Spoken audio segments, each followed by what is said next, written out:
Okay, so welcome to our regular meeting of council in person and live streamed electronically, Tuesday, September 5th, 2023.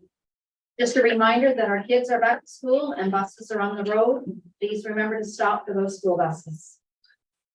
Land acknowledgement. The council and staff of the Township of Montague acknowledge that the sacred land on which the Township of Montague is now located and this meeting is being held is the ancestral and unceded territory of the Algonquin Anishinaabe Nation. If we can have a moment of silence, please.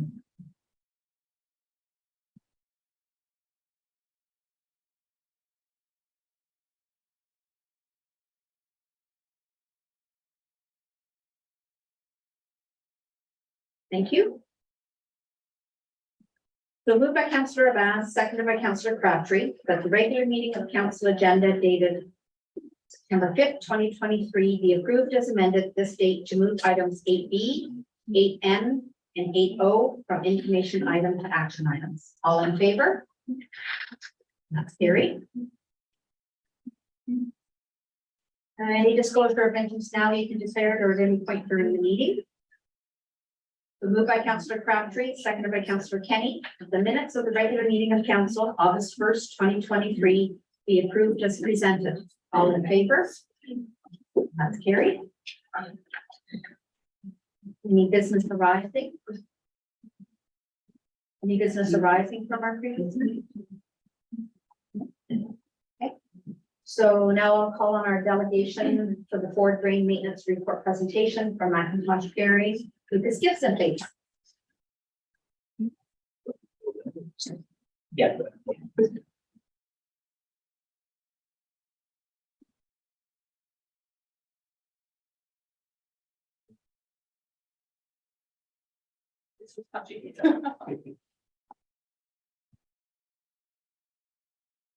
So thanks for having me. I was going to start off just by going through what a municipal drain is, just a quick refresher for those who don't know. So these are drainage systems that are put under bylaw. They're designed through engineers' reports and then taken under bylaw, and they're maintained but not owned by the municipality. So we have received multiple requests for maintenance on the Ford drain from landowners that are contributing to it. And as a result, we went out, we inspected it, determined what kind of maintenance is needed, if it needed maintenance. So following that, we put together permit requests and worked on what kind of maintenance was required. So we've got a bottom only clean out that we're looking to do on the Ford municipal drain. Can I control it on here? I was gonna say, I'm just gonna bring up the map of the location that we're looking at. So this is the Ford drain that's currently under an existing engineer's report. It this right here is Carroll Road. So this is the section within Montague, and then the rest of this is with Drummond North Elmsley.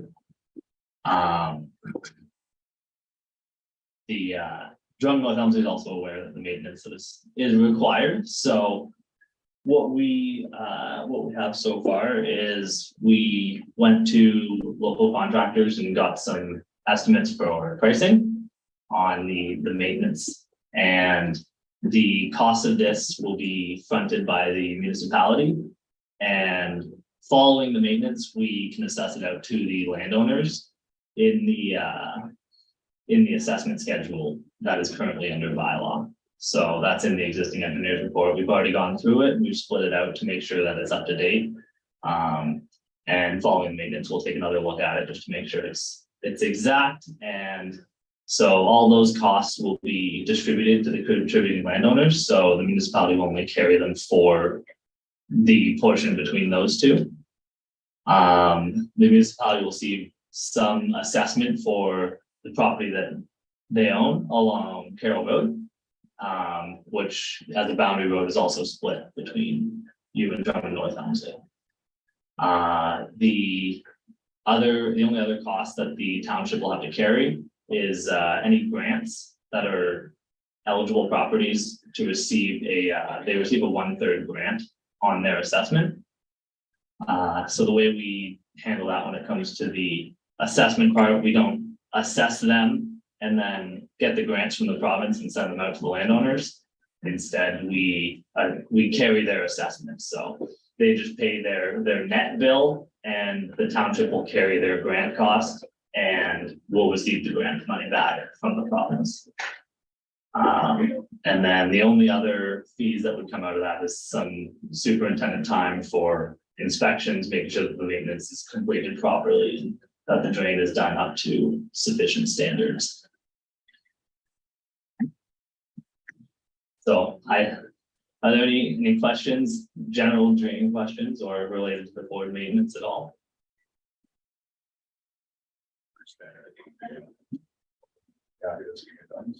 Yeah, definitely. Okay. Thank you. Working easy. Yeah. Thanks for coming over here.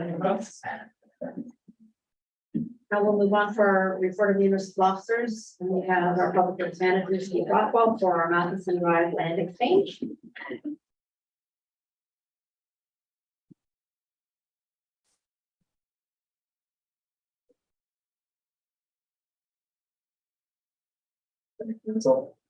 So those of you that were on for the Matheson Drive project are probably familiar with this land exchange. It's with Miss Kathy Porter for realigning a corner that was pretty bad before construction. There was an agreement in place during the construction, unfortunately, it just never got actually legally transferred between the two parties. So once staff was made aware, we looked at costs with our legal representation, and they provided us a quote that'd be about $5,500. As this was not a budgeted item for this year, we brought it forward to council. Option is to proceed with in the 2023 budget. And that would be completing this as soon as it receives approval from council, or we put it on the back burner and wait till 2024 budget and proceed with it then. During the conversation with legal, it was also noted that a couple of our bylaws are kind of conflicting, and they did provide us with some kind of advice that probably have a look at those and try and get it so that it makes complete sense. So that's in the recommendation that we proceed with this in 2023 budget, and that council directs us to update bylaw 3465 and bring back to council. So any questions, I'm happy to answer.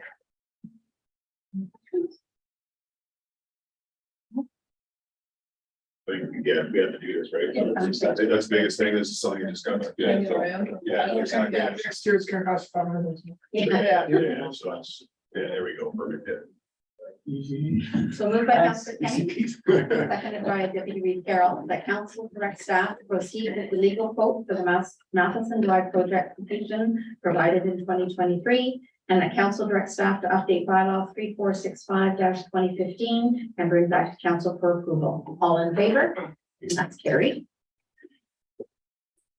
Next, we have our reports of committees, the Mayorville Library Board minutes, July 2023. Are there any questions? Okay, so moved by Deputy Reeve Carroll, seconded by Councillor Abbas, that council accept the Mayorville Library Board minutes from July 2023 as information. All in favor? That's carried. And then we have the Montague Recreation Culture Committee meeting, July 27th, 2023 minutes. Do we have any questions on those? Okay, so moved by Councillor Abbas, seconded by Councillor Crabtree, that council approved the minutes of the Montague Recreation and Culture Committee meeting of the 27th July 2023 and approved the recommendations contained within. All in favor? That's approved. We have no petitions. Now we're on bylaws. First bylaw. Moved by Councillor Crabtree, seconded by Councillor Kenny, that bylaw 4007-2023, being a bylaw to provide for the collection of household garbage and recycling materials in the township of Montague. We read it first, second, and third time and passed, signed, and sealed this 5th day of September 2023. All in favor? Carried. Always manage that one. Sure. So that's just basically housekeeping of the different items that we've approved to bring that back into the bylaw, like removing, so going from 4 tags for large items down to 2, having a spring and fall pickup for large items, all those things that they were all addressed in that bylaw. It's basically housekeeping of things that have already been approved, so everybody's aware. We have moved by Councillor Kenny, seconded by Deputy Reeve Carroll, that bylaw 4008-2023, being a bylaw to authorize the execution of a development agreement with Donald Christopher McConnell, the owner of lands legally described as part of Lot 9, Concession 2, Township of Montague, County of Lanark, designated as Part 1 on 27R 12117, be read a first, second, and third time and passed, signed, and sealed this 5th day of September 2023. All in favor? That's carried. Moved by Deputy Reeve Carroll, seconded by Councillor Abbas, that bylaw 4009-2023, being a bylaw to authorize the execution of the development agreement with Lisa Coral, Christine Smith, is that correct? The owner of lands legally described as part of Lot 6, Concession 7, Township of Montague, County of Lanark, designated as Part 1 on 27R 12123, be read a first, second, and third time and passed, signed, and sealed this 5th day of September 2023. All in favor? That's carried. Moved by Councillor Abbas, seconded by Councillor Crabtree, that bylaw 4010-2023, being a bylaw to authorize the execution of a development agreement with David Knox, the owner of lands legally described as part of Lot 9, Concession 7, Township of Montague, County of Lanark, designated as Parts 1 and 2 on 27R 12115, be read a first, second, and third time and passed, signed, and sealed this 5th day of September 2023. All in favor? That's carried.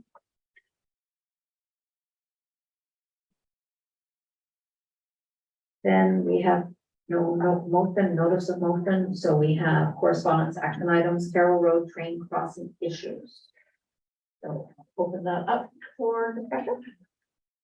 If you want to read it. Sure. So council has discussed this previously. Back in March, we did send a letter to the MP and MPP and Transportation Canada. We've received no response. There was another article in the newspaper, so it's clearly still an issue. So there was some discussion about signs last time and additional information for people to call. This individual is stating in the newspaper article that Transportation Canada had advised them that they've never received a complaint, which is false because there's several people that have followed up with me on this saying, I definitely followed up, you know, those type of things. So the recommendation is for us to put up signage with Transport Canada's phone number and potentially even our MP's phone number for people to call if the train is stopped for more than 5 minutes. Because if it's stopped for 5 minutes and 1 second, they are contradicting and they can't do that. So if it's still an issue, then we need to escalate the issue. We may even choose to be a delegation at another to present to a minister, the Minister of Transportation or something along those lines to put our problem or our issue even more out into the public. Yeah, so yeah, because I think just to follow up on that, I think it's, I mean, I obviously live in that area too as well. So I mean, I deal with, I talk with neighbors and people that use that road. And I've had a couple of conversations lately about the frustration level and even like some interesting ones about how truck routes are rerouted not to go that way. They basically say, do not go down Carroll Road. They're basically coming down Kelly Jordan to avoid that Carroll Road entirely because they know that, and then the trucker told me too as well, a guy that drives truck, he told me that too as well, is you get made fun of if you go down that way, you get caught by a train because everybody knows you're not supposed to go that way. I also did have a nice conversation with John Jordan a couple days ago. We live obviously close to each other too as well, and we were having a chat, and I was talking to him about this problem too as well. And he's, you know, he says, you know, please get me involved too as well, but also the transport minister for the Ontario. That used to be Mulrooney, but that just got changed, as we all know. Some of the change just happened because he was commenting how he sits, you know, 2 seats behind Carol Mulrooney. So, you know, anyways, but he was gonna also bring it up with her. But we have the new transport minister, but I forget who that new appointment is. But that person could also be added to us. That even though it's a federal side, he goes for sure. I mean, we can still have that chat too as well. But I think also following up with our MP is a great example because for Scott Reed not to get back to us. is quite disappointing. And I wonder where, maybe council wants to go with that as far as that goes, but anyway, that's my sort of like my comment behind that too as well, so. So I have offered to take a walk over to Scott Reed's office in Carlton Heights and see. To touch base and find out if the email, get a junk mail by mistake and, but still, just to see where that's at. Okay, so we can do that, that'd be Yep. great. I'm game, I mean, I don't know what the cost is, I'm sure Steve, or Ali has that, but like, to put up some sort of signage. That does state, hey, like, because I mean, the biggest thing is, this line about them not getting any phone calls is, I mean, I'll tell you, my wife has probably called 100 times, I mean, like, and that's just her, I mean, and I know. Like 15 other people that have also called too as well, so I mean, like, it's a little silly as far as I'm saying that. Now, the phone number, if you call the number that's on the tracks, that won't get you this. That is for, policing, and they don't consider that policing. And the reason I know is I had a conversation with Mr. Holden. Yeah. Okay, So yeah. he was saying it's the Transport Canada phone number that needs to be published, not the number that we can see when we're at the tracks. So, because he said that won't get you anywhere. So maybe that's where I'm wondering, when they say they haven't received calls, if it's that number versus. That's the number that's there. It's that Yeah, one on that. but it is for policing, which is not the same, but they don't. The township contacted transport, Mr. Hogan's contacted Transportation Yeah. Canada, so they have been contacted about this, just we've never received a response. No, but I Nor was is wondering it- if many have called the other number thinking that would help, but A sign that with a number and proper number on it is a good idea. yes, I I have agree. been caught there, over the years, I have been caught there a few times. Mhm. And if you're sitting there and you do get caught, you might just throw a phone somebody. Yeah, If the sign's sitting there, say phone this number, you're disgusted with it, or however you can word it, Mhm. that doesn't. Well, and the busing tickets out there. yes, and I mean, I'll, once again, on that side, I know my kid's bus was stopped there last year for 35 minutes. So, I mean, that's, because I remember I was at home and I'm like, my kids, it's like, they're way behind schedule, and you know what I mean, like, so you're trying to figure where they are, but it's like 35 minutes, the bus driver only had time to 35 minutes, I was there. So, I mean, that's ludicrous for a bus, so. Did we send a letter to the transfer credits? Yeah, so we sent it out to everyone that we had discussed, Okay. and we've received no responses from anybody. Healy's Transportation even originally, so they allowed us, we put something in our letter about, because they do keep track of that information. And it happens weekly almost to them, is what they had stated, so that's why I'm saying, I don't know if council's looking at maybe we do the signs, again, if that's not, maybe we start to request delegations.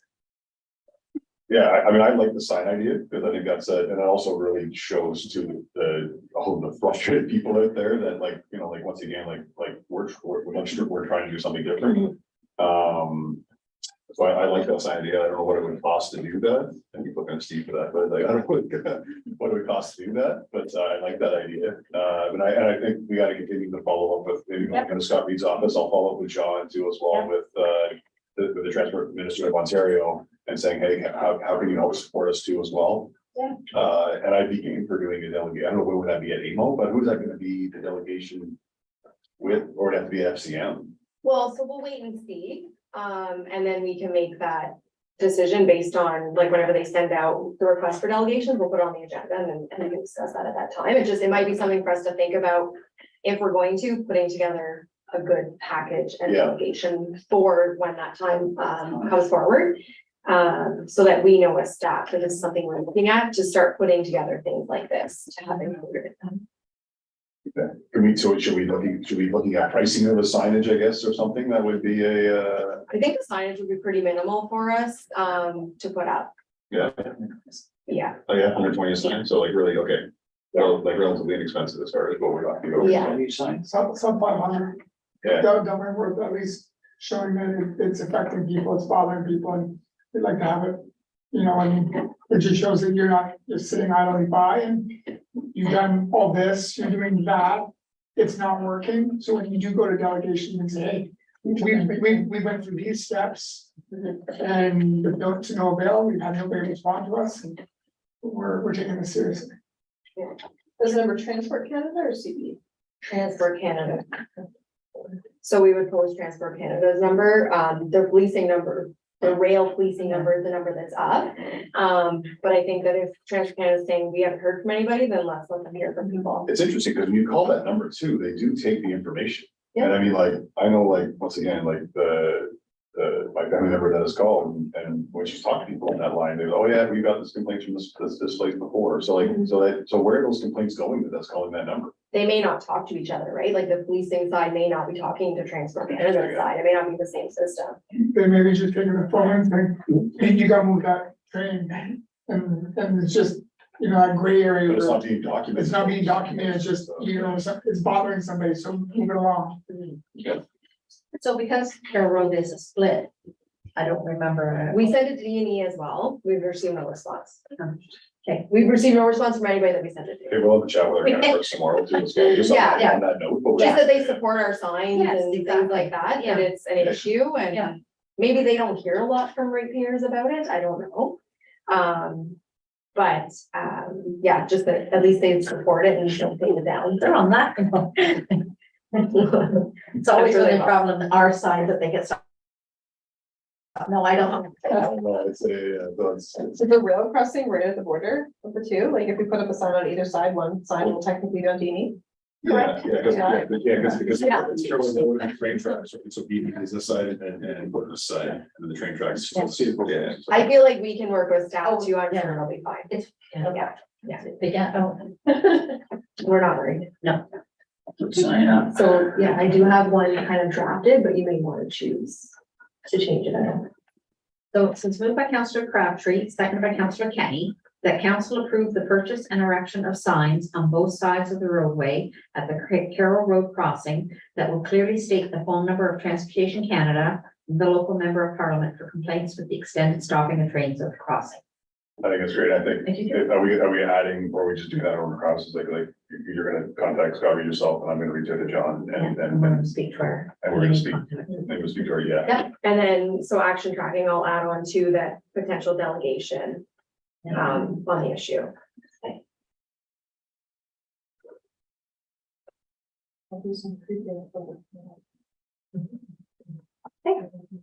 So all in favor? Yeah. Thank you. Agreed. And then we move to. Yeah. Circle. So, sorry, B, which is Jack.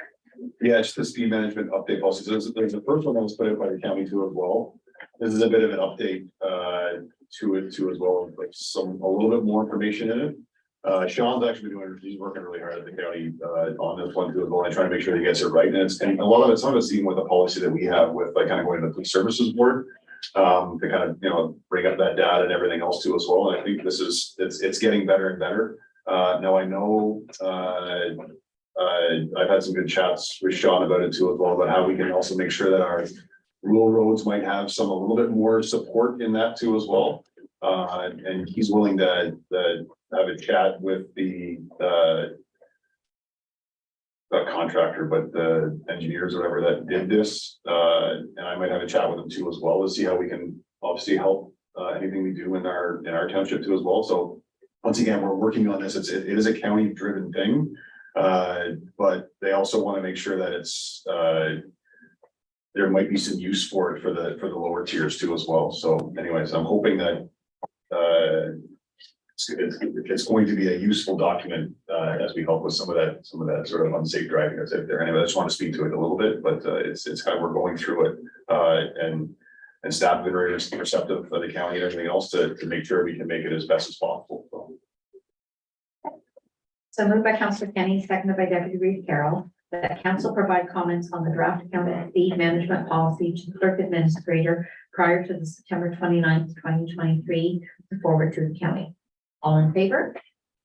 Carried. I guess is the point too, if anybody has any points there, because I might miss stuff, that if you have points or you see something, like please reach out, obviously, like go through Ally, don't go through me, because she'll forward that stuff off, but I think it's that please, anything that we can, so. Next is N, which is the Gov Deals Real Estate So while attending AMO, this was one of the trade show vendors. And we're familiar with the side where they the bids for used equipment, et cetera. But this one deals with real estate. And then I remember back, I want to say around 2016, there was a report that came from council at that time about lands that was owned by the township and whether or not council at the time had an interest in selling any of the land. So I thought maybe this would be something that we could look at now. So that's why I brought it forward to see whether or not there's an interest for staff to bring us a report on any of our vacant land and see if we're interested in pursuing that option. That's good, I think. If it's land that we really aren't going to have a need for, then, you know, I was gonna say, does anybody know what land we own in the township? I know, I say that just in the sense where this is good information for us to have. So I mean, I don't think I can name all the land that we own as well. So I think it'd be a great one to report We to have a that back. couple of lots only, yeah, and then we got an industrial park, Commercial we have park, some vacant land. There's quite a bit of, there's quite a bit of vacant land. different spots. Yeah.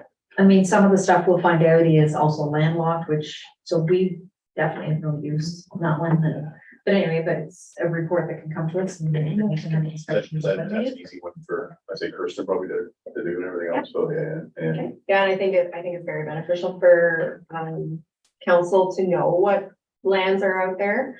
Especially when growth happens in the municipality in the event that we're looking at different locations for some parkland space or those type of things in the little communities. So I think that it is, an excellent thing to come forward. So we do have a drafted resolution there. Yeah, and so moved by Deputy Reed Carroll and seconded by Councillor Abad, that council direct staff to investigate vacant township property and its potential uses, and that a report be brought back to council for discussion on the disposal of township real estate. All in favor? And that's carried. The next one is just for us. It was attached with reference to a resident who's advised us about some stream flooding on their property and awaiting some response from Lanark County and just looking to see whether or not council would be in favor of having our staff reach out to the county.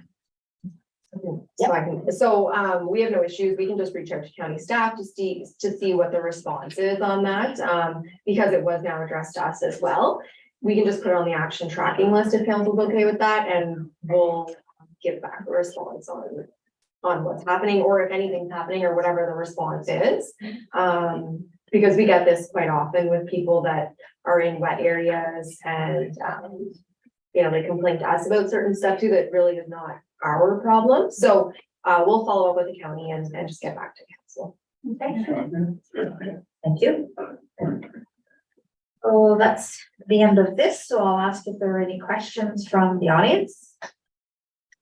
Any questions from the audience? Yes, Tom.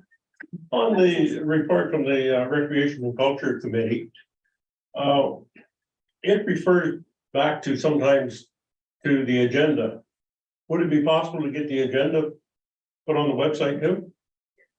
Yeah, so the agendas should be on the website because they're posted publicly. They just might not be in the same place as our council meetings, but they are available because they're in our iCompass.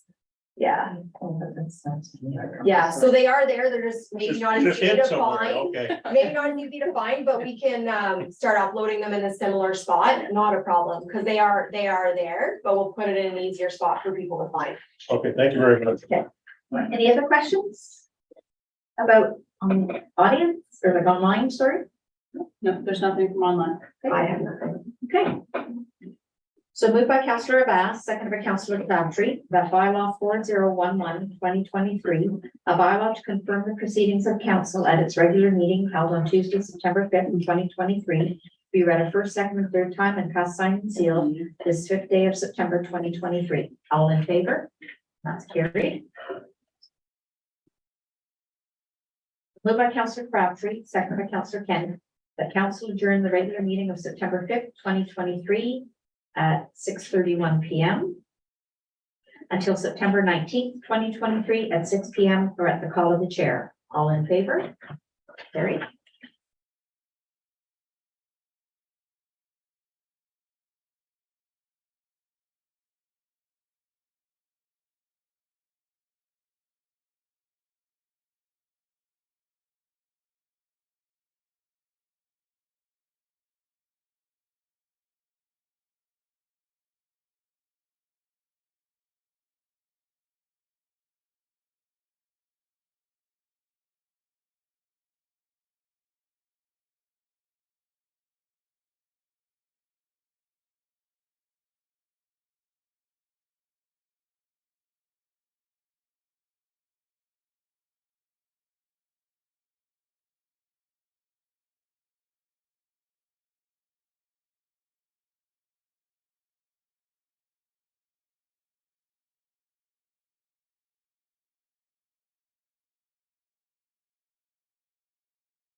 Welcome back for our committee of the whole meeting.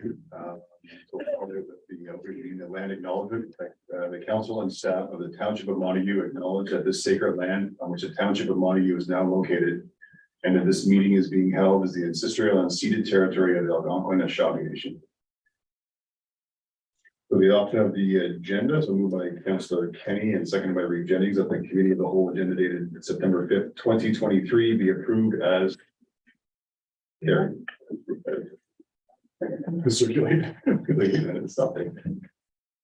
All in favor? Right.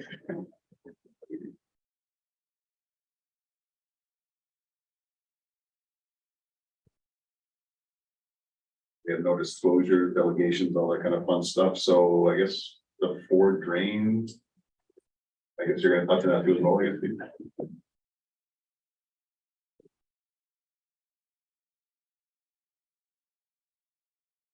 Thank you, council. So this is pertaining to the Ford drain, which was the delegation earlier. As part of the Drain Act process, we do need a direction from a resolution from council to move forward with these.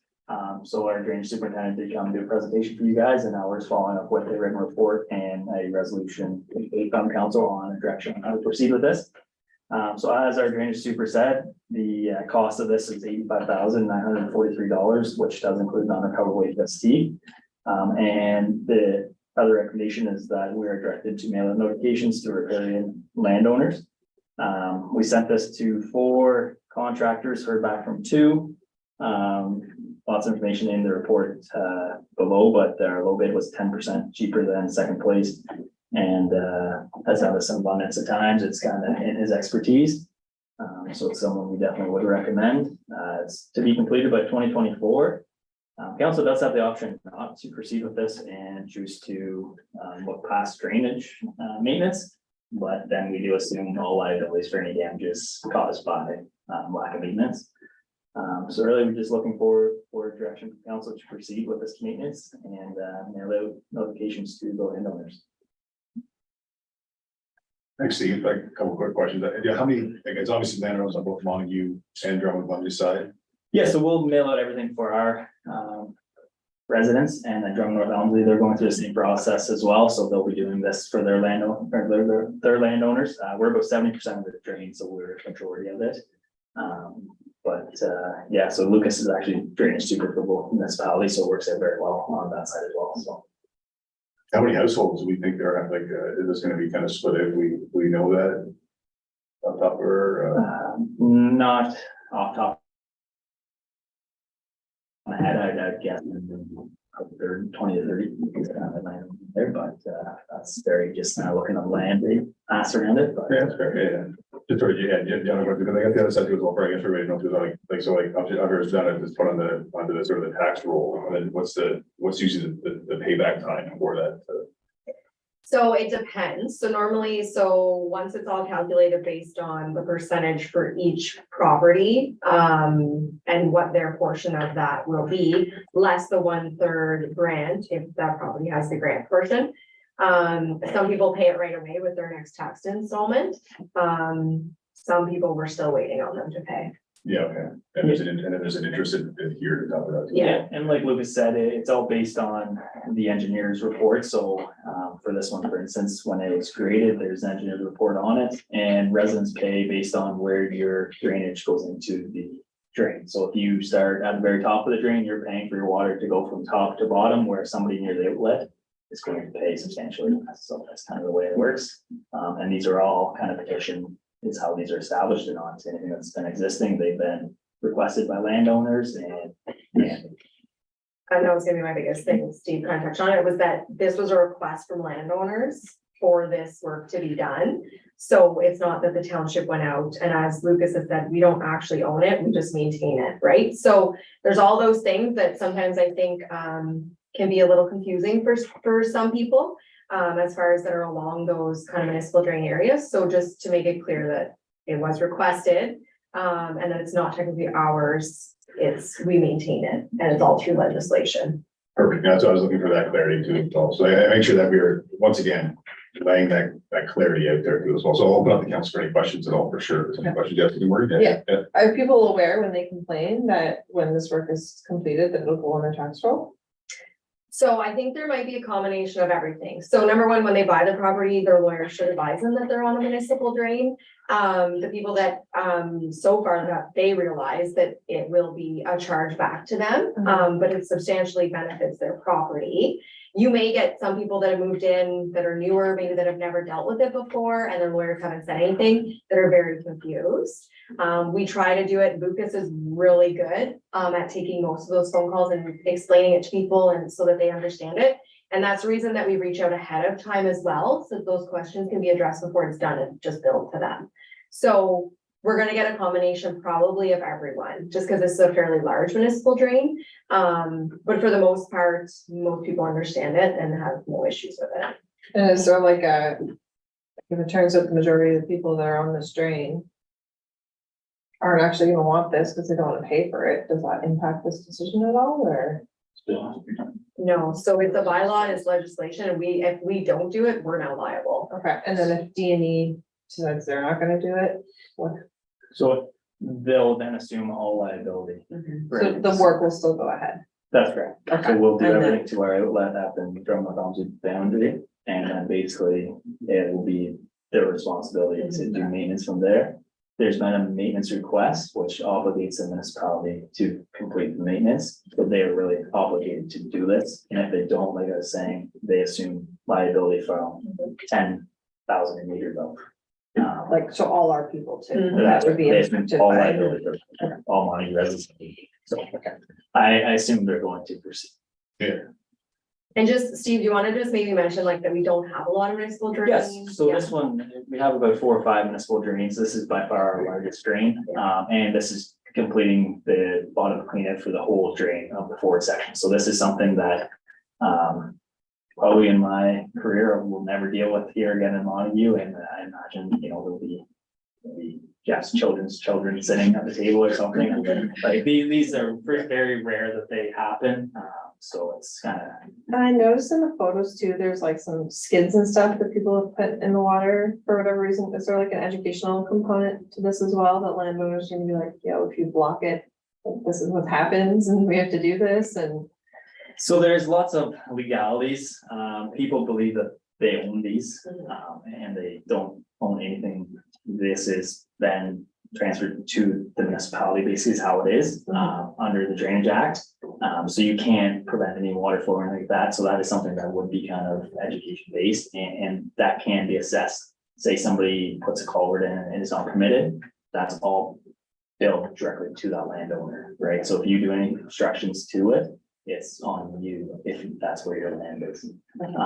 When these processes are started, there's land transfer of funds of how much land you have transferred in, and then you don't really own that anymore. So you can't do anything on there other than cross it.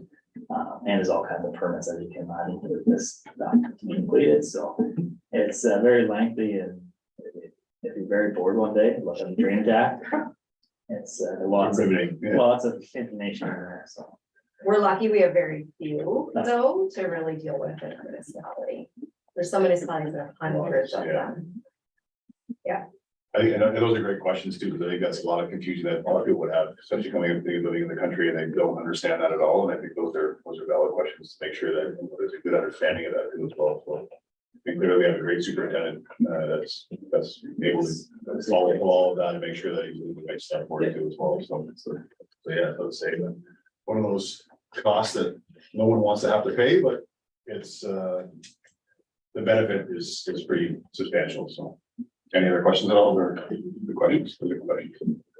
All right, perfect. So moved by Reeve Jennings and seconded by Councillor Bass that the staff direct McIntosh and Perry to proceed with 4 drain maintenance at a cost of $85,942 and a whopping 95 cents, including non-recoverable HSD, and that staff be directed to mail out notifications to reprimand landowners. All in favor?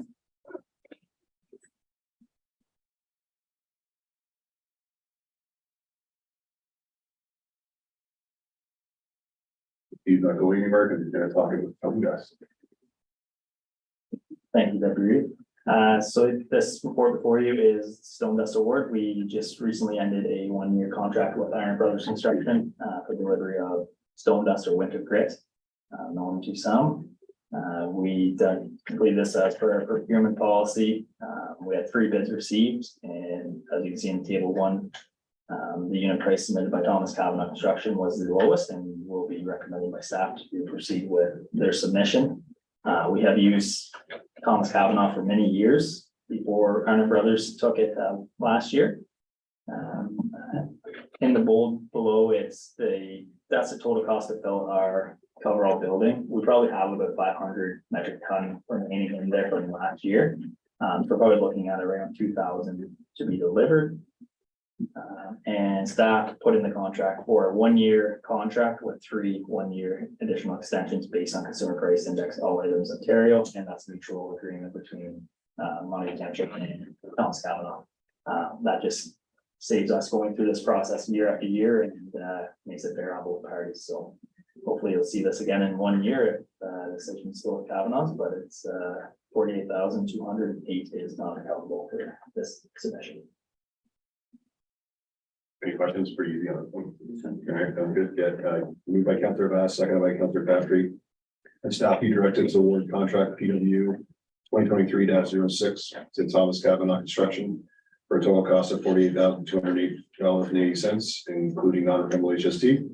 And the staff be directed to utilize winter maintenance operational reserves if required. All in favor? It's carried.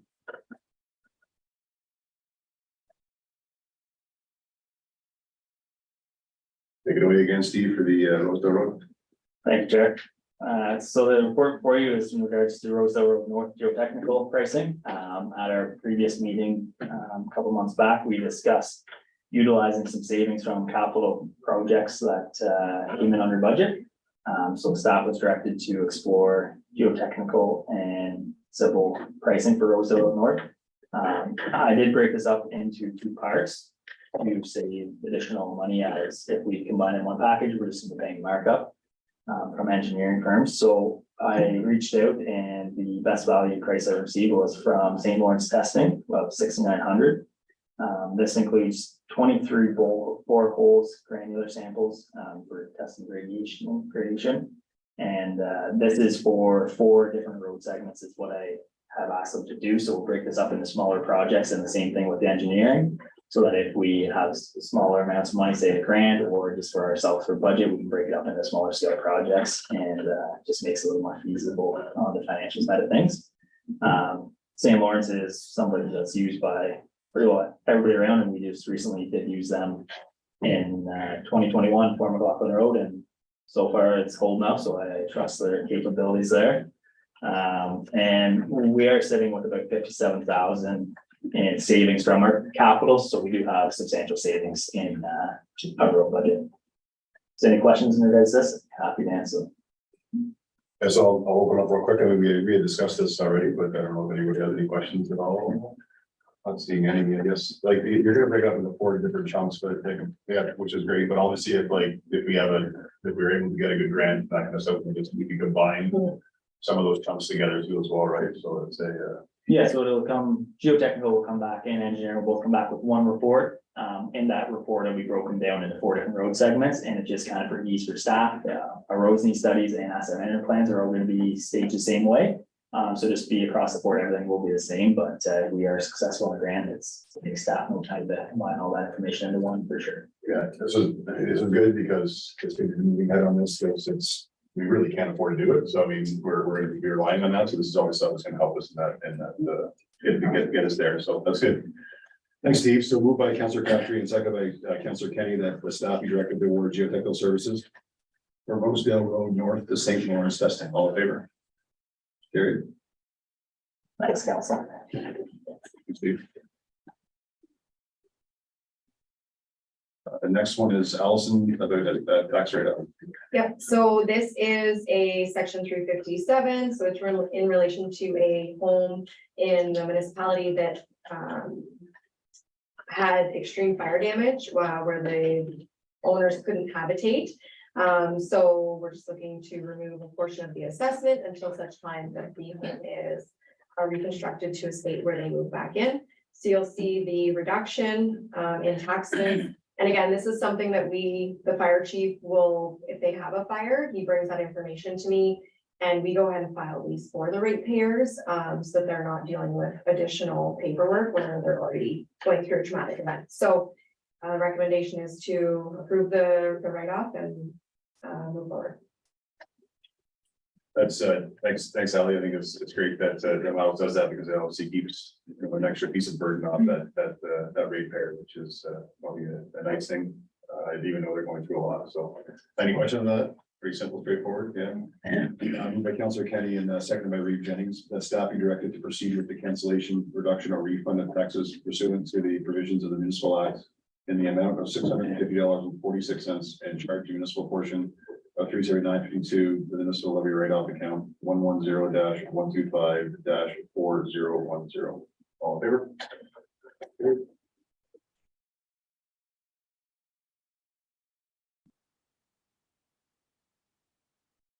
Next one is the summer programs. Quick update from Ally. Thanks, Gregory. So this is just a quick update to provide council because we had a couple of new programs this summer. One was the day camp that we tried for a week, and one was the tutor program that we partnered with the Smith Falls Library.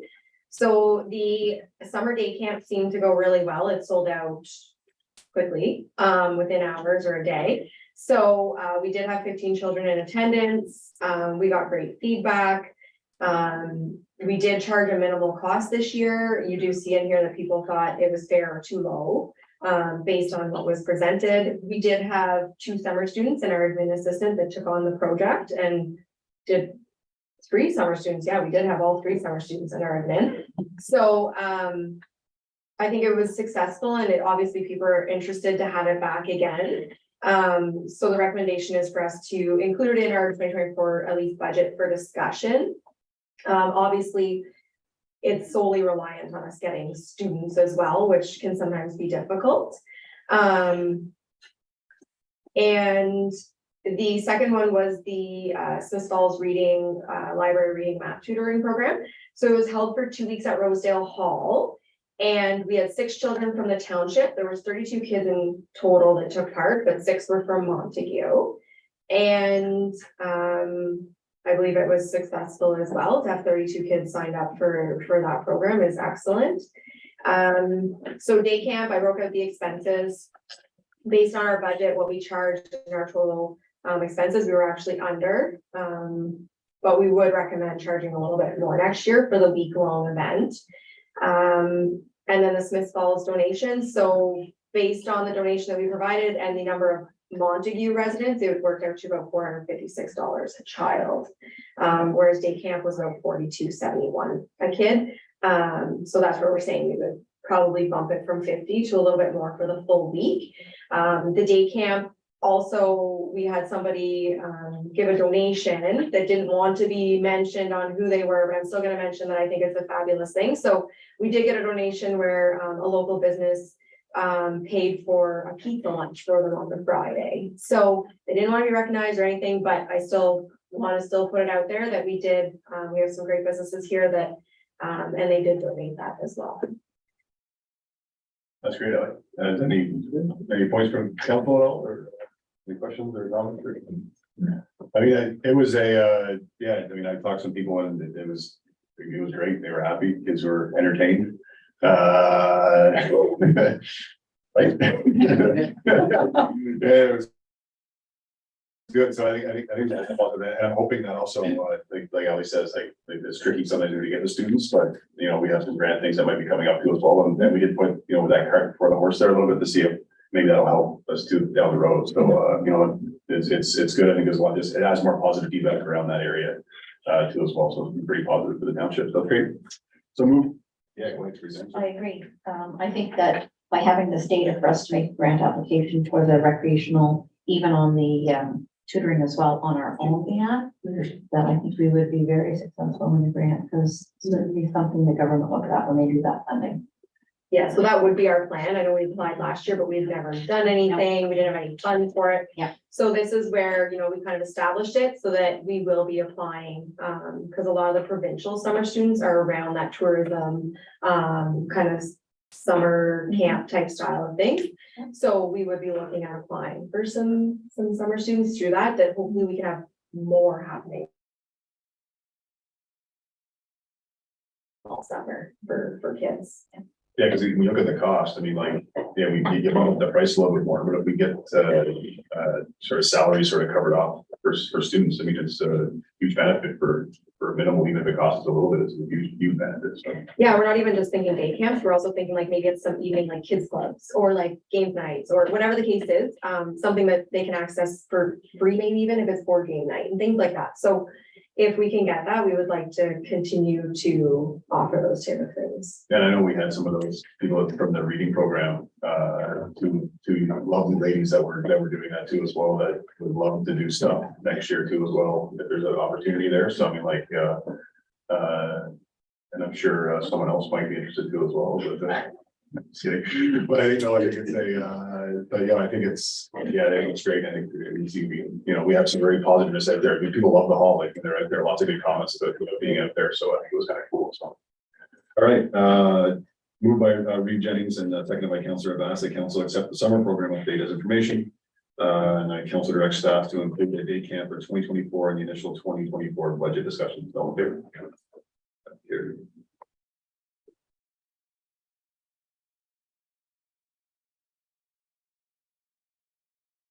Some fencing stuff around Roselle. So thank you, Chair. So we've spoke about fencing at Rosedale Hall a few times, because of grant funding and then additional savings in the grant, and we were able to do additional fencing.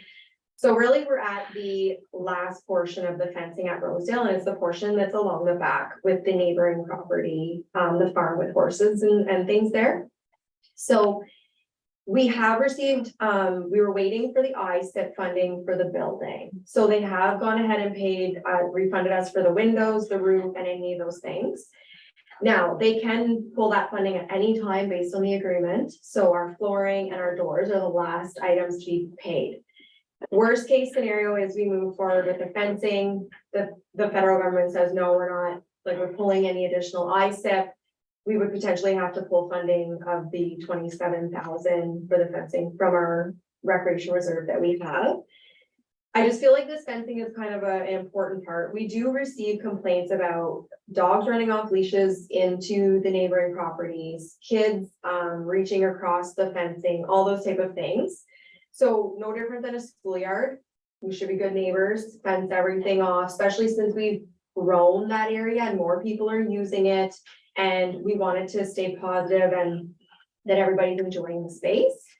So the recommendation is that we have received pricing from the company that has already installed the black chain link fencing to install an 8-foot high fence along the back. Our current one's 4. So it would be the additional height similar to a schoolyard, but in the black. So to go ahead and move forward with that, to kind of finish as far as the play area for Rosedale, that would finish off our area. And then kind of just look at later on, we're gonna see grant applications. So kind of looking at the building then, getting grants for the installation, moving forward with getting the building more efficient. So our recommendation is to move forward, use the COVID funds. We have 40,000 in COVID funds that we have to use that have been carried forward. And as I said, if for some reason the federal government pulls the ISIP, we'll bring another report to council to utilize the COVID for the flooring in the doors, because it'll cover that, and use recreation for the fencing. Hopefully they don't pull the funding as a base thing. Yeah, I don't Let's look at anticipate this. that. Yeah. I don't anticipate it, but I just want council to be aware that as per most of our agreements, they can pull it at any time. So If you're sitting way too long, there's always that possibility of it disappearing. yeah, We already put in this course. Yeah. like we don't have the invoice for the floor yet, so I haven't submitted it into the grant yet, because they just finished the flooring the week before. Yeah, so we haven't submitted it yet. And the Right. doors are still outstanding. Yeah, sorry. Jim. You said 8-foot fences? Is that a reason it's 8 feet? Yeah, so. Compared to 6, like, I mean, So we're going 8 foot try and stop balls, a little bit higher for balls and things like that. Obviously, we're not gonna stop frisbees. I mean, we could put a skyscraper up. So, but try and stop balls and prevent people from climbing. So the fort, like that is that much higher that they're less likely to climb it. That's kind of the only reason. That's fine. And I think if it prevents dogs or anything, because I know a lot of people in livestock, and if something gets hurt, including the horse, could be very costly even for us. Some horses range anywhere between dog food and $1 million, so. It's I true- think, true I think story. our don't goal, want- I think our goal though is that we want everybody to be safe and it be a space that, you know, everybody wants to use. So we get this completed and then we're done. And if, again, if it's funded through COVID, that's kind of what that was for, that people are using more outdoor space, we're encouraging that outdoor use. And it fits that requirement. I think it's a great initiative, and I think it's beneficial for, like you said, everyone involved. Yeah, the landowners have been very patient, trying to work with everything else, you know, so maybe there's a big event there too as well, so just in case and everything else, and I think it's, like Ali said, it's being a good neighbor in that sense too as well, and respecting them, and they're great neighbors too as well, so, you know, I think we're working together really well. That's great. So we'll move by Councillor Bass and seconded by Councillor Crabtree that council approve option 2, which is the fencing for Rosedale Hall.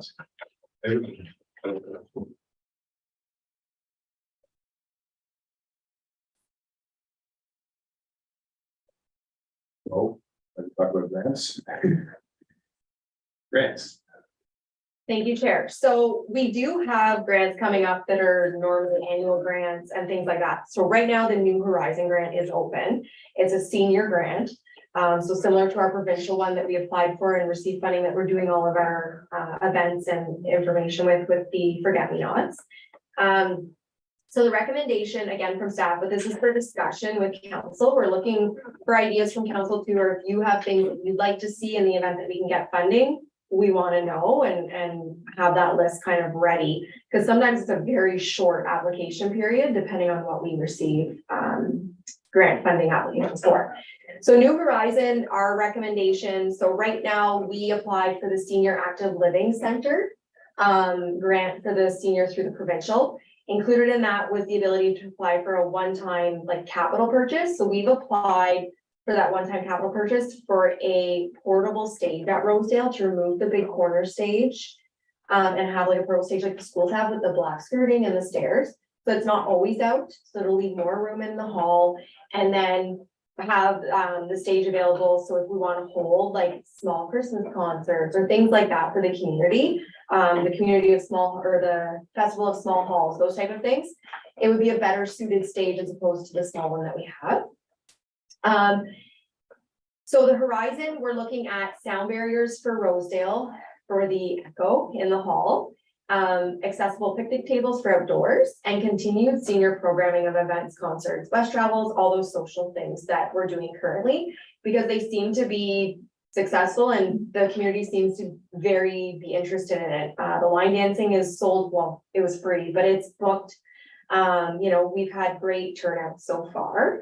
And it's been a great working relationship with the Forget-Me-Nots, so we'd like to continue that as well. They've provided us a letter of support for our application already, so we think that that's beneficial. But again, we're opening it up to council to see if you have other ideas for that grant application. If not, I will proceed and get that in as soon as possible. Do we want to just start with that one? Can I make a comment on that? So just on that note, I did have a call from the president of the Vermont Forget-Me-Not Club, thanking council, thanking staff for doing this. Their members are they're enjoying all these activities because they don't have the ability to do a lot of the grant applications online. They don't have the knowledge to do all the wording and things like that. So they're very appreciative of staff doing this sort of thing. And also the fact that they don't have the know-how, et cetera, for doing some of this organization stuff. They do great with their programming, but they're very, very appreciative of the work that council and staff are doing with them in the community, and they think this is great. So I wanted to pass that along. That's great. Yeah. Any positive things I agree with, great. So, any other comments on the new horizon? I think we're going with it. I think that's great. I think if we can tackle that one and get what you're suggesting, I think that's fantastic. So I think we're pretty good agreement with that. Before we finish up that, I guess we kind of go through a little bit of the other ones too as well. Yeah, yeah. So we do have OTF resilient community funds. So it's a grant that's $10,000 to $100,000 per year, up to 2 years. So you could get $200,000 over the 24-month period. So it closes at the October 25th. It's more looking for new approaches to generate revenue or new activities to meet community needs and things like that. So again, some of our thinking is hiring kind of a community events or those type of person that can take some of that workload off me for the senior stuff and all those, or that we can assist. But to really get that up and going, it gives us then 2 years of time because it will pay for salaries of somebody as well. So it gives us 2 years of time to say, you know what, if this is really something that our community wants and we're going to continue forward, especially if we get the senior active living center grant, because that would be an annual fund that we would have. We have a couple years to potentially talk about what that means for our budget as well, if we want to continue that position and continue those type of things. So again, that's just an idea coming from us that I think that might be beneficial to at least try it if you get the funds, and then you have a better idea of what your community is looking for as well. Because we're pretty small and we're all fairly strapped on the things that we do. So if we can get some funding for somebody to kind of do some of those things, I think it would be done even better than what we're currently doing. You like that, because I have a couple of notes too as well, just my scribbling here. Yeah. But it's I'm wondering if there's things, when we talk about planning for the future challenges and developing new approaches to generate revenue, I'm wondering about an industrial park. I'm wondering if there's an ability to use that funding at all for like doing some of the more setting up for it, because some of the hurdles there are some of the water protection area, that kind of stuff. When we talked about that in the past, where it's like if we were to kind of maybe get some of that more ready, then it makes it less of a hurdle or less of a burden. I don't know if that's something that could be used towards or thought about towards that kind of. We can reach out to them and ask, they'll tell us if it's like, no, that's way off the mark. Yeah. And on that one too as well, I think when you were talking about the seniors programs, I think which is great, but also is there like, but that would also probably loop into like some of the summer that you can use, summer we can utilize that. So that idea, what you're saying is also for like those other, like all of that program. Community stuff in general. And community general stuff. So I think that's another note that I had Yeah. too as well. So I think that's, if we can, I think those are great opportunities where I think maybe those can fit into. So we can do that. That'd be awesome. So I'm getting the council's okay with either or of those things. Okay, perfect. Enabling accessibility. So it's not open yet. It's normally open in September for this. So again, this is some of the small project items that we can, for this, I was thinking the 22 acres. So I was thinking of getting something established at the 22 acres. We're just waiting for the EIS to come back, the environmental study at the 22 acres. So far, I think the back portion where the walking trails and all that is very wet, so I don't know if that's going to be an option, but the front part is great, good to go as far as I know, but we'll be bringing back a report to council. So I feel like we've been talking about the 22 acres, we have the money in the parkland to do the parking, the sliding hill, potentially some beach volleyball to get that started, maybe even later this fall. And then this would then tie in to potentially put bathrooms up over an accessible washroom and things like that over there. And or a playground, get something going at the 22 acres that this has been a project that has been talked about for a long time here. But again, if there's other ideas from council. Can you clarify bathroom? So it would be we would put in a septic, a well, and an actual washroom. Like it would be a building, an accessible washroom.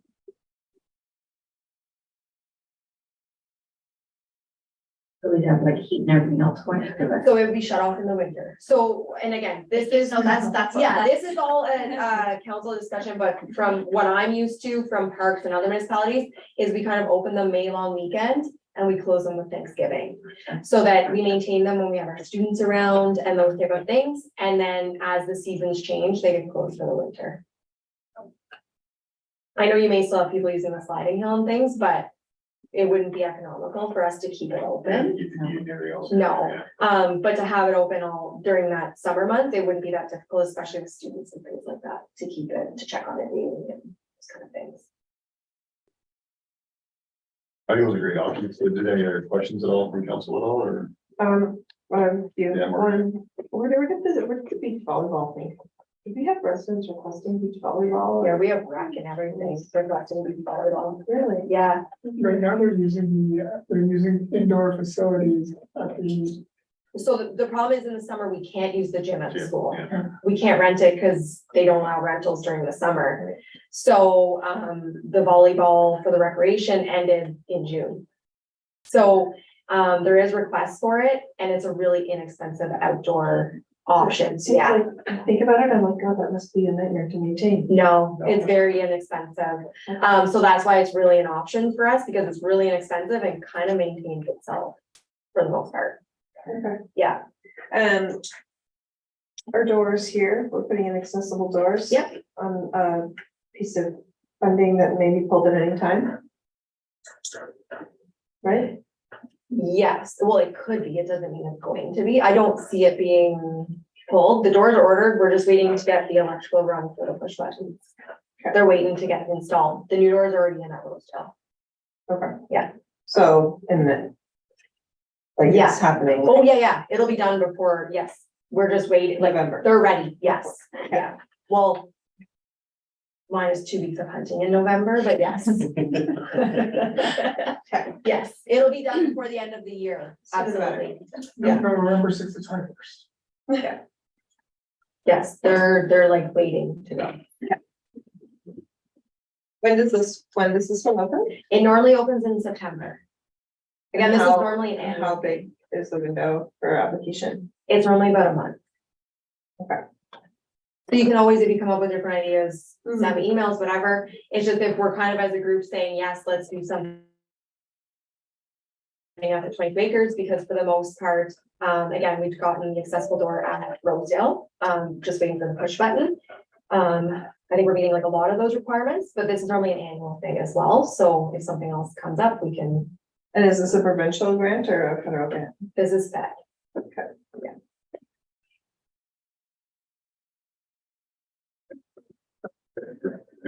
On this side of the fence here, I think it's great to start with 22 acres. 22 acres is gonna be the key in the next few years because people are looking for cheaper options to, as entertainment, it's a great piece of land.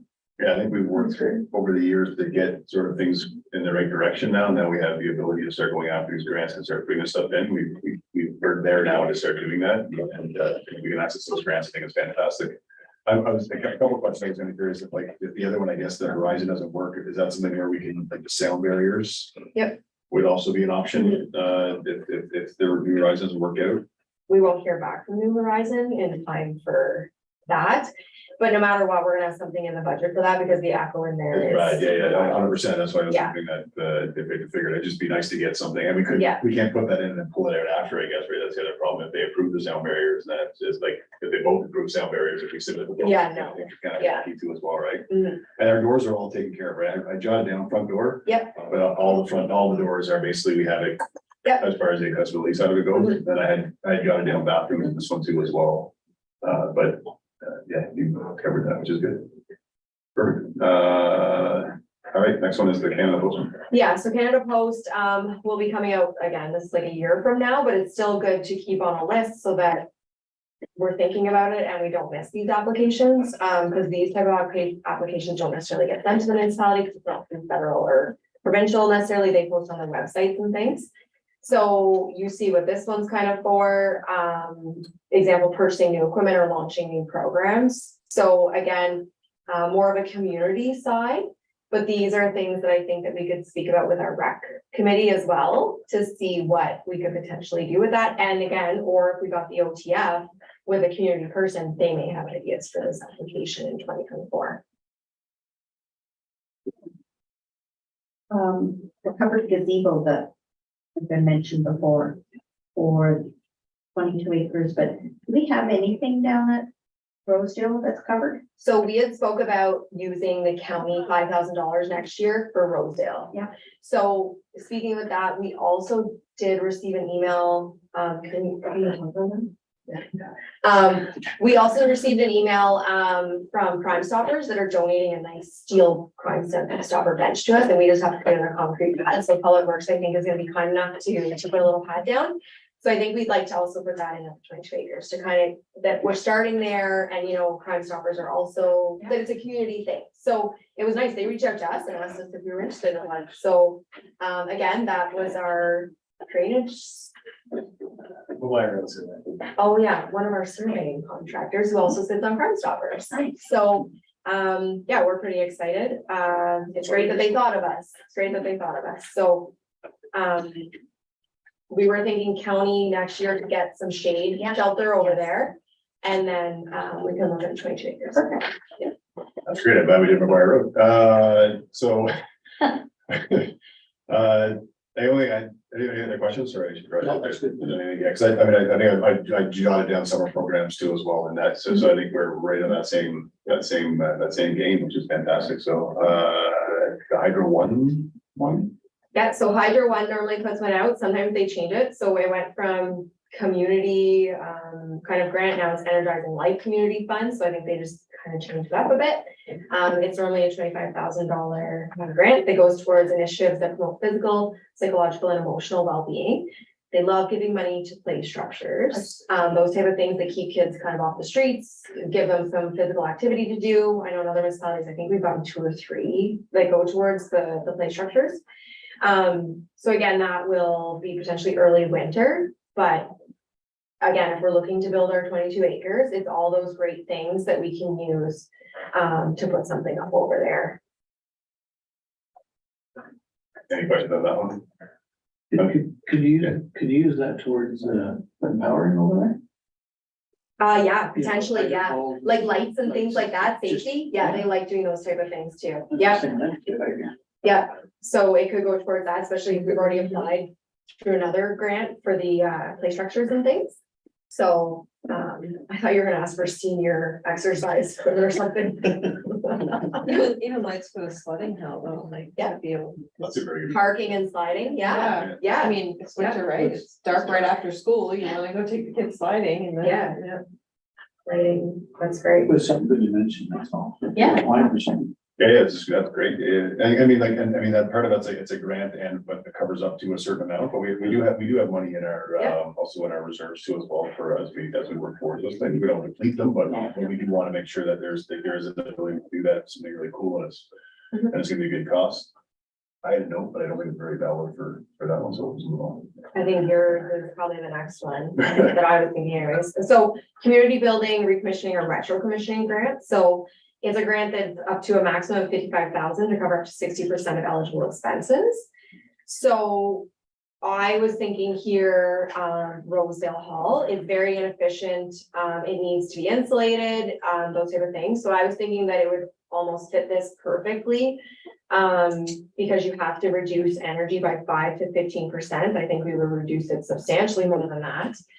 If we insulated the outside, keep the original stone wall, get it repointed so that it looks, right now the lines are painted on. Anyways, so get it repointed so you keep that heritage. And potentially look at insulating that wall from the inside, but insulating the outside and giving it a facelift.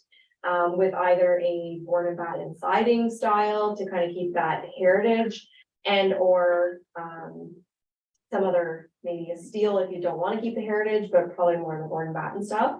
I think that it would be kind of, and also then look at potentially upgrading our heating and our cooling source. I think that would be a good investment for us, and then honestly, at that point, we would almost be done with Rosedale for a while. It looked pretty. It would look beautiful, as beautiful on the outside as it is on the inside. Again, open to that, that's just kind of a thought for that one. Any questions or comments or? Did you apply before, excuse me, Sally, for new stove and that in there? Is So- that in one of these, or is that something else you applied before? No, so we're still waiting, that's the FCC Agri Spirit fund, so we're still waiting to hear back. Normally it's in September, so we've applied for all new appliances in Rosedale. Not the fridge is not old, but the ovens and the stove, and to change the regular size kitchen sink to an industrial size. We have those Yeah. great big pots that don't fit in anything. So we do have an application that we're still waiting to hear for that. Any other? I said correctly, I was looking at the Hydro one, but the 25,000, I kind of mixed it into that one, that this was the more solid one. And I had big, that's what you read there too, the whole front with a question mark, so I guess that we can kind of like. That's what I'm look at thinking. Options too as well, okay, perfect.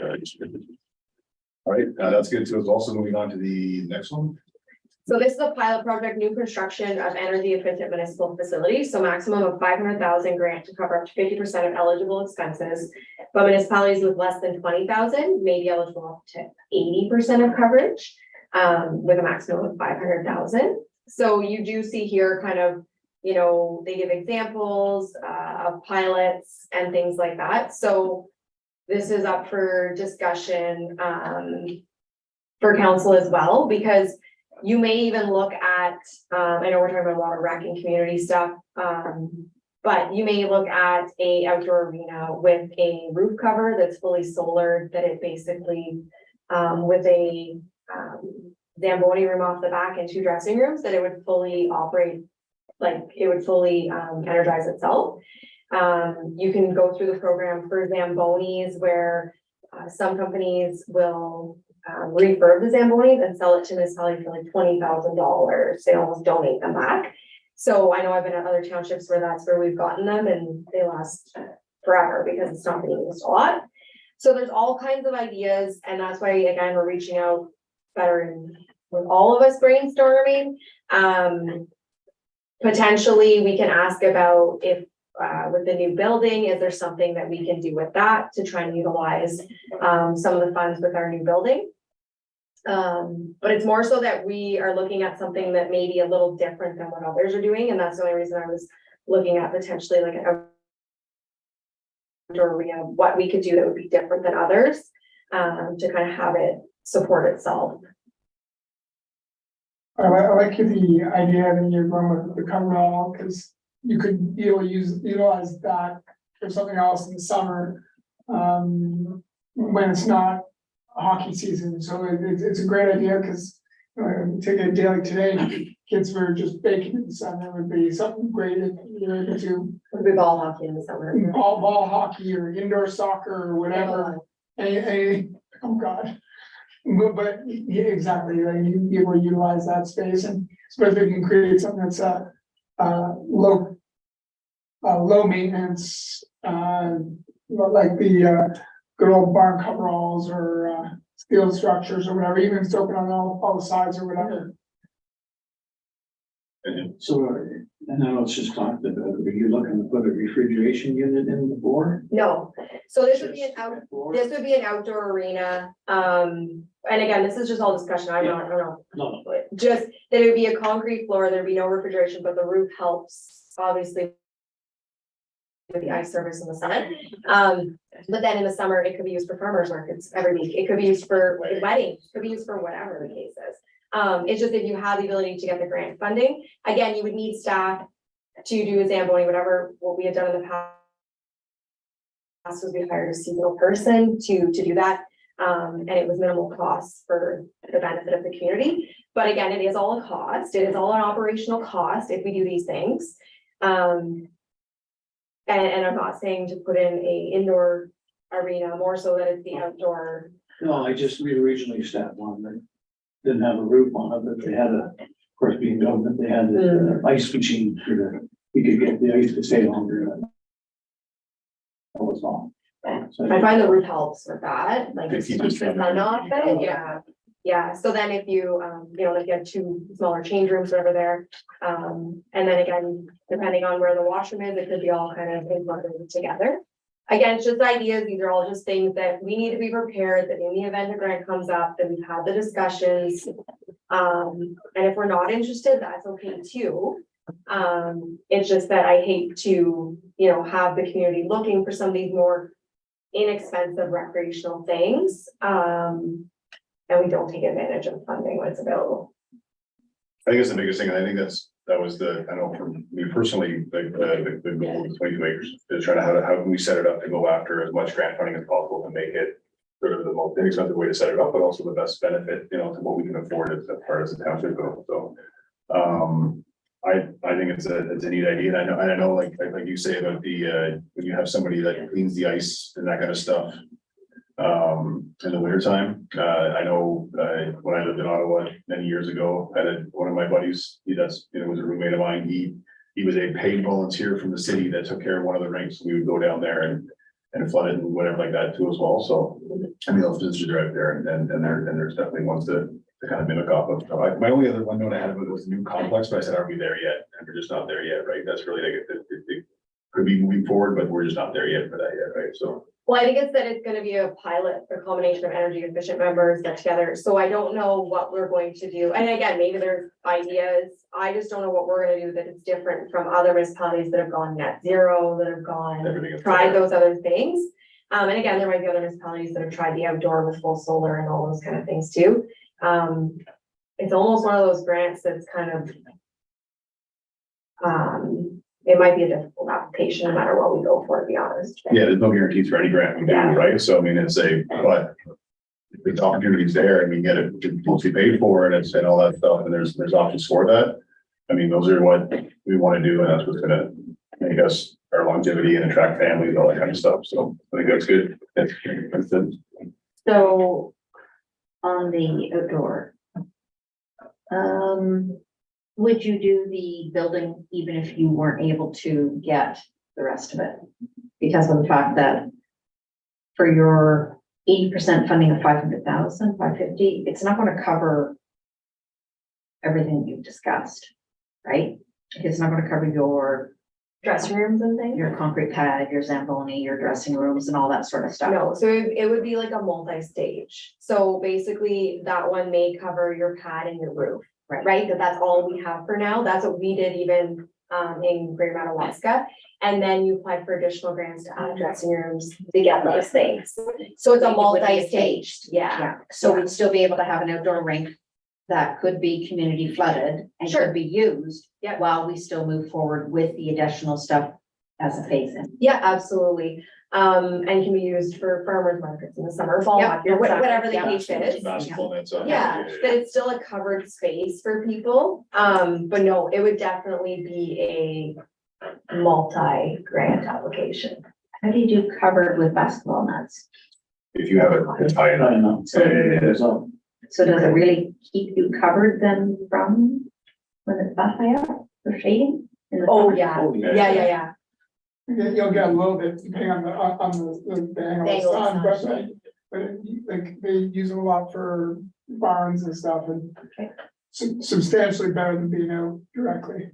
Again, this is all just discussion on what if funding's available, what Yeah. would, I don't want anybody thinking in the public that we're doing this next week Yeah, or no. next year. This is just a brainstorming ideas of what. Just something to keep in mind, projects outcomes should help you decide whether to scale up. Yeah, So we have to think of something that's scalable and I'm not sure. so rink then to scale, we'd be adding Zambonis, we'd be adding change rooms, we'd be scaling up to address more rentals in the outdoor space. Adding pickleball nets, adding basketball nets. More like making it a bigger recreational center. I guess, yeah, is it scale up of the rec use of it, or is it scale up of the net zero? No, so what they've said in this is that you don't have to go net zero. This is not a net zero application. It does not need to be net zero, but it needs to be energy efficient. You need to bring forward measures that are energy efficient. Deeper into the documents, it says it does not have to be net zero. Yeah. Perfect. I think, well, and just to go on that, it should be encouraging for the people in the public to hear that, we're looking at options that we can try to get funding for to do things that are in our area. Doesn't mean that, like everything that's spoken at the council table doesn't mean it's necessarily gonna always happen. We always hope for things, but I mean, the biggest thing is we're trying to find and make ways to make the community better. So I think that's great. The next one's the summer experience program. Yeah, so Chair, we've kind of already discussed this, is that we're looking at applying for students for, if it goes to the tourism, culture and sport, we'd be looking for kind of that community programming, whether it's senior, kids, youth, all of those things. That's perfect. Any comments on it? Pretty well, we're trying to talk about, and we have the list the staff gave, which I really think is a lot of the stuff that we've been discussing and talking about, over the years. So I mean, once again, I want everybody to think that it's like, this is what staff is basically throwing at, like, this has been multiple discussions and some other good ideas that are put in there too as well, which I think is fantastic. So I think it's, that's great. Any other comments? And we added some comments too as well. And we always taking notes, so that's good. Any other questions or? Perfect. So I guess for me, I'm just looking at that we're kind of comfortable with these lists of things that when grants come available that we fit, we'll, to the best of our abilities, pick the ones that are, we potentially might have the best chance at getting. That was a good discussion about making things awesome in this township, which I think, I think it's huge. I mean, like, I've seen some really good things in this township, the years, and it's been really awesome, and we just keep talking about how we can make it better, so it's great. So moved by Councillor Crabtree and seconded by Councillor Kenny, that staff be directed to proceed with the grant application for the New Horizon as presented this date. We can comment about all the discussion we just had about that too as well, I guess, or is it just more thinking kind of staff? It's more of an information, Information, yeah, that's- yeah. and a discussion item, but we're going to have kind of a grant document, that we'll keep, and bring back, on a regular basis to council. If different funding becomes available and things, that we'll add that on, and here's what we've already discussed. Perfect. Yeah. All in favor? Carry. The next one is the kind of a fire recovery one, but I didn't realize that I think Councilor Jennings and I actually brought this back when we were like at our first year of council, maybe. We must have talked to them. I think so. I don't even remember, it was 5 years later, so I don't remember, I'm like, and now that when I look back, I'm like, oh yeah, we did discuss that, and anyways. Just on that note, sorry. Okay, so thank you, Chair. So, we did have a request, from council members after the AMO conference that the fire cost recovery, information come forward again. It's Fire Marquee, their, little PowerPoint is attached that they had provided. It's basically in relation to fire cost recoveries that the municipality can charge to their ratepayers. So this kind of Cole's notes is that in the event that you have a ratepayer in the township that has a fire, and you have Fire Marquee, hired by the municipality, they would go after the ratepayers insurance for additional funds for fire costs. So if the ratepayer didn't have insurance that covered the cost of the fire department, they would go after them for nothing. If they only had $1,000, they'd go after them for $1,000. If they had 25,000, they'd go after the full amount if it was appointed for. The fire chief and I are recommending against it. And I think back a couple of years ago when this came forward to council, they also went against it. We do have a bylaw that allows for, so again, just using my experience, for example, we had a silo fire that we had to bring somebody in from London to put dynamite in it to take it down because it was burning for days. That would get charged to the landowner, even if they are property owner here, because that's beyond what we provide for a service. If you need to bring an excavator in to tear a building down to get it out, that goes on, we would bill that to the property owner because it's beyond what we do in the fire service. So we already have a bylaw that allows for those type of things. As far, we're recommending against the Fire Marquee. I think Smiths Falls might be the only one that has it in Lander County. Ratepayers get extremely upset when they go after their insurance and they've paid on their taxes, training hours, maybe for years and years and years, and for the apparatuses.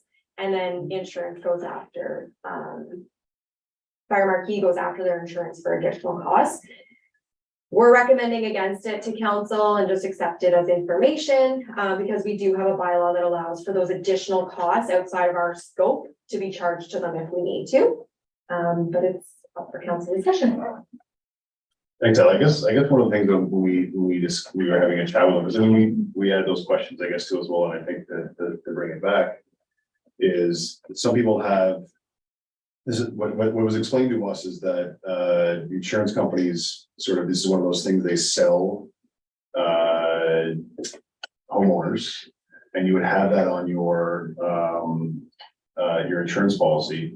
But they never get paid out because municipalities never say, hey, you should be paying for that. Our fire marquee kind of says, we're gonna go after that thing that homeowners are paying extra for on their insurance, that sometimes they don't even realize they're paying for.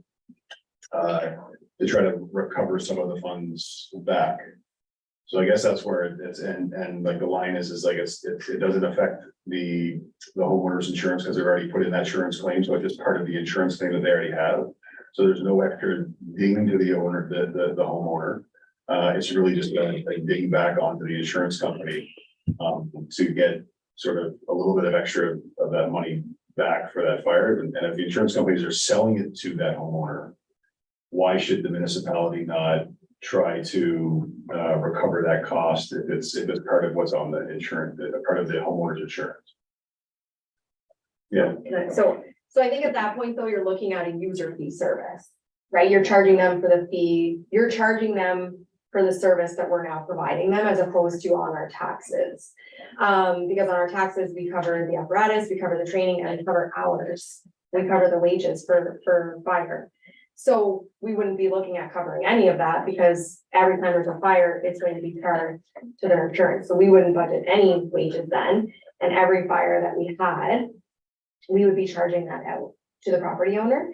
I know I followed up with my insurance and they said absolutely it'll affect your insurance if your township comes after us.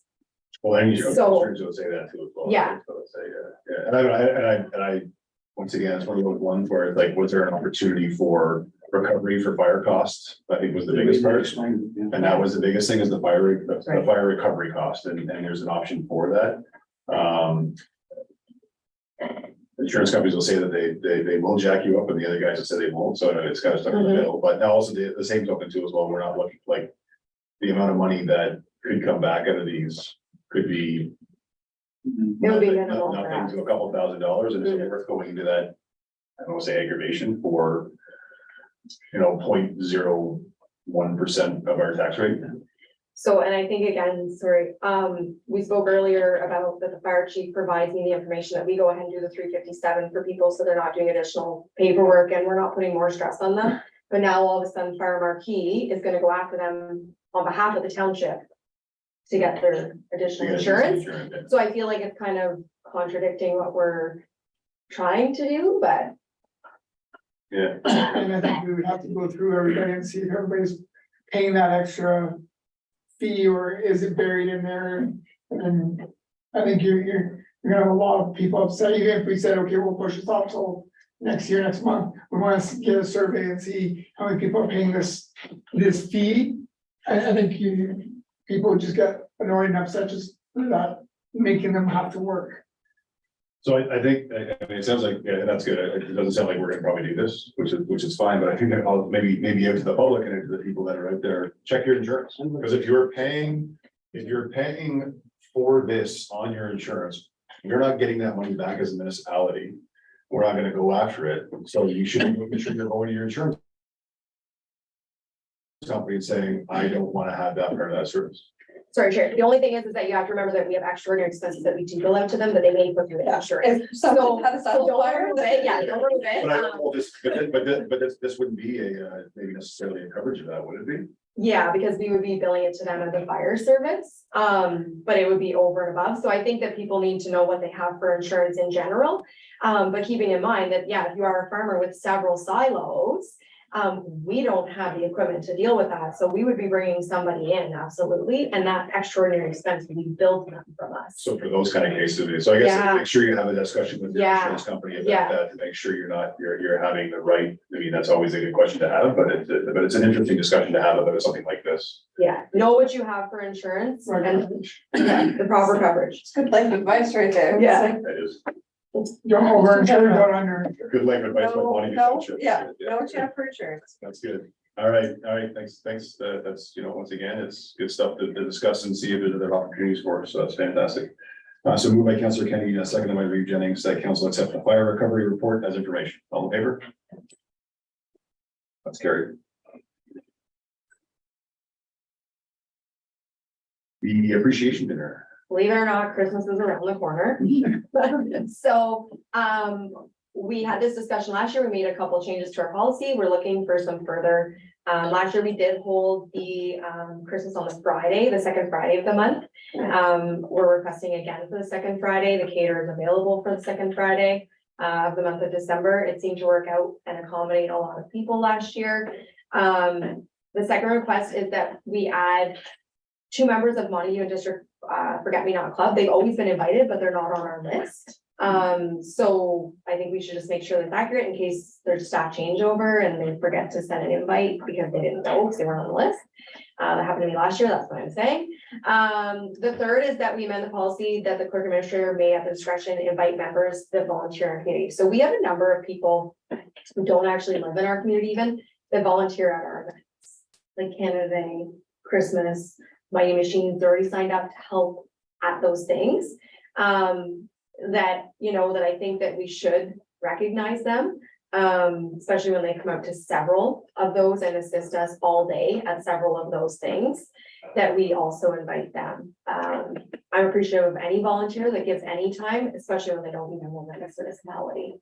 So I think it's one of those things that, because we do have a couple of, I can think of 3 for sure, that have already helped at several events this year.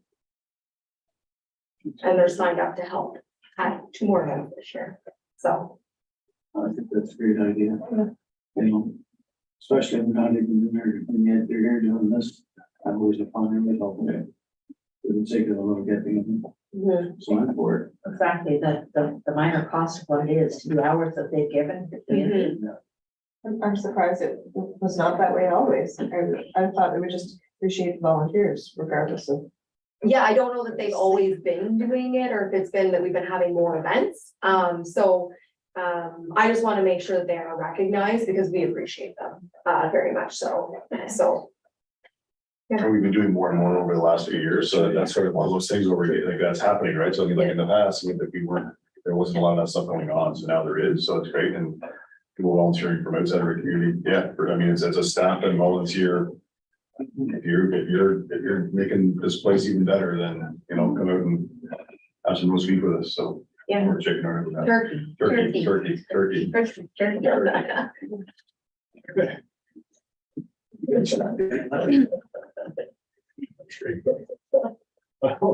Any other comments, or that's good, okay, good. So moved by Reeve Jennings and seconded by Councillor Bass, that council approved the amendments, discuss this date to be made for the volunteer staff appreciation turkey dinner.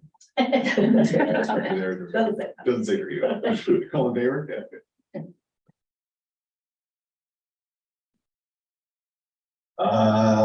Staffing update. This is an update for council. We have a staff member who will be going, a staff member that will be going off maternity leave and also a council member that will be having.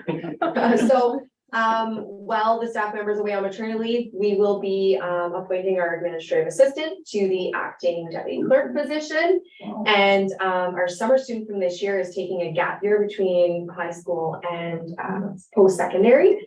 And they have agreed to stay on. So we're extremely happy and excited that we have the positions filled already, and internally with people who know what's going on and have had the ability to train and do all those things. So it's basically an update for council to say things will be covered. Yeah. Any comments or? I heard Jim say perfect, so that's good signs, that's good, that's a win, so, yeah, that's good, yeah. We keep on rolling with the great people that we have, so I mean, it's great that we can do this. And thanks for everybody kind of flowing with everything and. Exactly, it's great that we have the ability to have staff cover. Yeah, versus having to go to new groups is fabulous. This is great, yeah, so. Keep on chiming, it's a great voice. So anyway, so moved by Councillor Abbas and seconded by Councillor Crabtree, that council accept the staffing update report as information. All in favor, easily carried. Folks, those are pretty quick. I told my wife, I said, I'll be home by 8, so that's I'm pretty close to that, so that's good. We can send it. I can ramble for a little longer, honestly. I would say, I think Councillor Kenny might, I got 30 look there.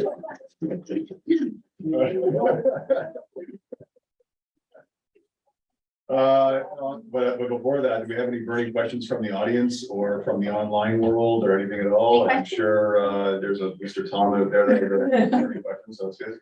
When you're talking about putting up the 8-foot fence at the back of Rosedale Hall, have you talked to the property owners next door? Are they happy with it? The one, like the field, you mean? Yeah. The property we'll be ordering with? Yes. Yeah, I've kept them in the loop. Why I ask is because property standards, we had an issue with the height of the fence. And does the height of the fence bylaw, does it allow for an 8-foot fence? Yeah, so we'll have to accommodate that for our play area. But we ultimately, we're gonna be able to approve the 8-foot, and I think it's the best choice for that location. The neighbor has been kept in the loop though. You know, I figured you'd cover it, but I just, Yeah. because I didn't think 8-foot was in the bylaw at the present time. Right, but we have the ability to extend it. Yeah, I know, but I just. Yeah. Question, that's all. Yeah. The property owners are, yeah, I mean, I know they've been kept in the loop. I mean, I've talked with them, so yeah. Yeah. Okay. Nothing else? No, that's it. I knew you had already solved it, but I just thought I'd better ask. I like that you keep me on my toes. Keep them coming. There's nothing online or all that kind of stuff. It's just wonderful. That's good. All right, well, folks. That's our meeting for tonight. That's good. So moved by Councillor Crabtree and seconded by Councillor Kenny. The committee of the whole meeting for September 5th, 2023, now be adjourned at 7:44 p.m. All in favor? That's carried. Thank you, everyone, and we will see everybody again in a couple weeks. Pardon me? Is that